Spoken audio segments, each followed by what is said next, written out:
I'm joined by Esther today. My name's Lizzie, and we're going to show you some things that you can do if you feel that you have tight hips or you're getting over an injury to stimulate the fluid in the synovial joint of the hip, and also to work on loosening up all of the various ligaments and tendons that are involved in hip opening. So we'll start just by bringing the knees into the chest, squeezing the knees in, and actively releasing the shoulders and the head, which sometimes can pop up in opposition. Okay, and when you're ready, find your breath and start to draw the knees apart from each other as you inhale. And as you exhale, the knees come away from the head and back together as you exhale. Yeah. So inhaling the knees into the chest, moving in opposition, and exhaling, drawing the knees back together and away. And a couple more times like that, focusing on the breath, focusing on the shoulders being nice and released into the earth, a nice weight in the head. And so you're not only stimulating the fluid in the joint, but also just building general breath awareness. And we'll go one more time in opposition. And then you come back to that neutral place. And this time as you inhale, send the knees away from the chest. And as you exhale, open the knees out, and it's like you're stirring a pot as you draw the knees toward the shoulders and then back together. So several more times like that on your own. And it's a nice way also of just building awareness, of checking in with how you're feeling in the hip joint itself, noticing where the tension lies, if it's in the outside part of the hip, if it might be toward the inner groin area more. And just tracking that. If you do this every day, you'll get a much better sense of where the issues lie if you do have tight hips. So let's just finish up there. Okay, now as you exhale, bring the feet down. You can step the feet about hip width apart. And then let's start with the right knee. So draw the right knee into the chest. And then when you're ready, you draw the right ankle to the lower part of the thigh, close to the knee. And then you'll notice Esther's foot is quite active here. It's important that you don't concave in the ankle, but that the ankle, the inner ankle, can stay quite long.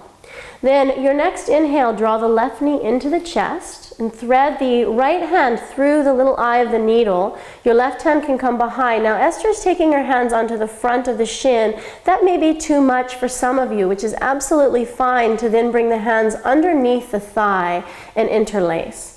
What's more important than where the hands are placed is actually that the shoulders can be rested down, the head can be relaxed down, and that you feel a sense of equality through the hips. So many of you might start to feel that your left hip is actually lifting up toward the shoulder. If you can drop the left hip and find equal balanced hips there. And then lastly, before we go any deeper, let your left foot become as active as your right with the shin parallel to the floor, but still soft enough in the front of the ankle. Yeah. So as we inhale, let's send the left knee away, extending the arms just until the shoulders are about to lift, but don't.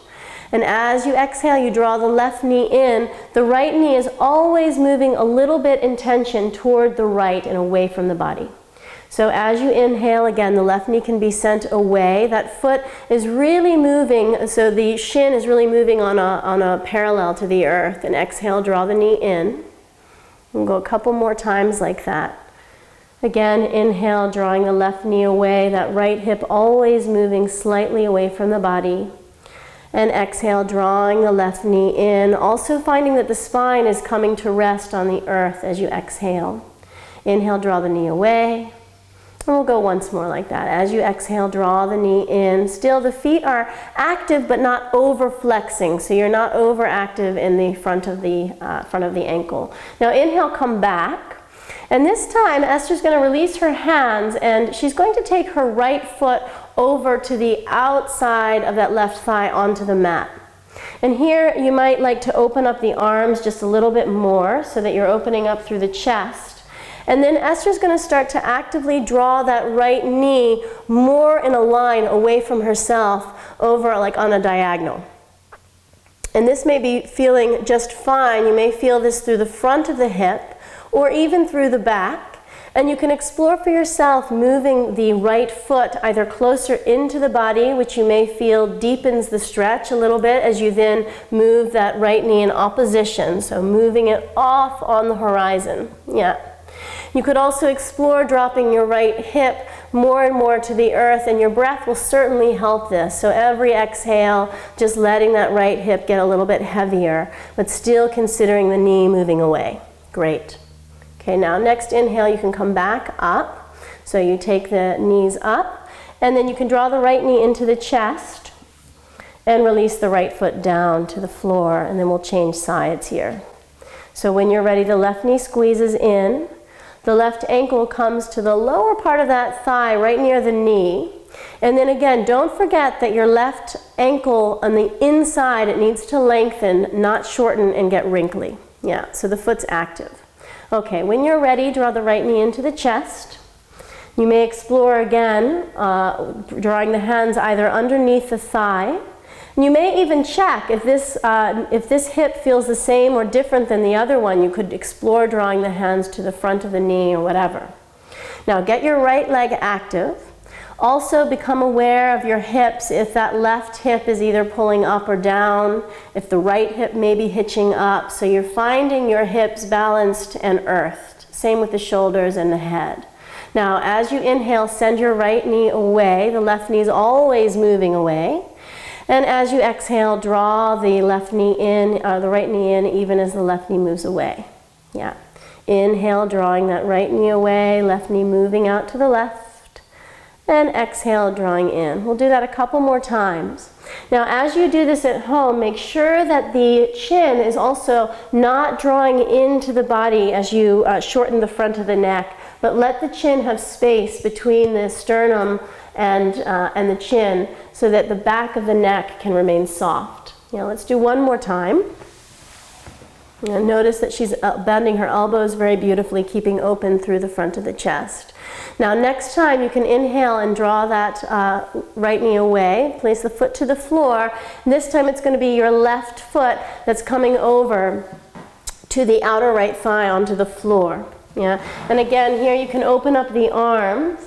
You could be more active through the palms as well, really spreading to open the palms. That will help to open the chest here as well. And then as Esther continues to breathe, she's going to keep drawing that left knee up toward the horizon line on a diagonal. You can also explore drawing that left knee more and more, left hip more and more down to the earth. You can also explore drawing the left foot more and more up toward the top of the thigh where the hip joint rests. Yeah. And then just moving on your own, getting a sense that the knee can really move in opposition to the hip, can also move down more toward the floor, but you're not ungrounding the left foot as you do so. Great. Okay, when you're ready, you can come back up, bringing the right foot back to the floor, and then drawing the left knee into the chest and the right knee into the chest. Now, squeezing the knees in. Great. And then we're going to replace the foot down. There's one more exercise that's quite lovely to do for hip release. Yeah. So for this, bring your feet a little bit wider. They could be as wide as the mat. Yeah. And then we're going to start with the right leg. So notice Esther's arms are soft and relaxed along the side of the body. You can feel free to use your hands later, which I'll point out. So Esther, just draw your left knee, your right knee toward the left foot, and we're going to drop that knee down toward the mat. She may need to move her left foot actually to create some space, because the more you can get the right knee down to the mat, so notice that the right knee is moving internally here, and she's getting a very nice stretch through the outer hip joint of the greater trochanter and the iliac crest here. Okay, and then she'll come back up, and going the other way, the left knee is moving inward, or in internal rotation. She's coming onto the blade of that left foot. Yeah. And then coming up. And we'll go again once more like this. And I just want to show you that when you draw the right hand onto the right hip, you can add a little bit of pressure here. That's just going to help over time. If you stay, the fascia will start to release on its own a little bit more. And for those of you who are interested, the psoas muscle is also getting length here. Yeah. Okay, so come back up. And we'll go once more to the left as she draws her left hand onto the hip, just very kind of in a quiet way, helping the fascia to unwind. Yeah.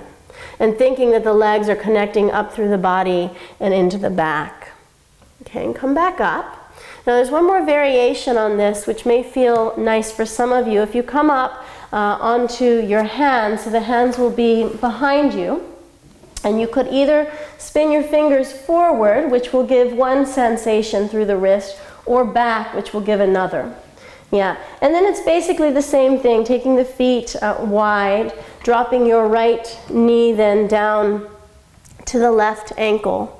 So it's the same stretch with a little variation, and Esther can really lean back and even bend into the elbows as she spins her fingers forward, finding space between the chin and the sternum. So she's getting a bit more into the shoulders, the elbows, and the wrists as she does this. Yeah, and then come up. And we'll go the other way. So again, it's a variation on what we've just done, but this is getting her a little bit more mindful in through the shoulders, the elbows, and the wrists as well. So come back up. We'll take that one more time. And again, like all of these exercises, the more that you can start to build breath awareness, moving the body with the breath rather than independently, the more that this will become very useful in both the tissue release as well as just building general awareness and mindfulness of your body as a whole. Okay, come back up. So we can close there, and thank you for joining us today.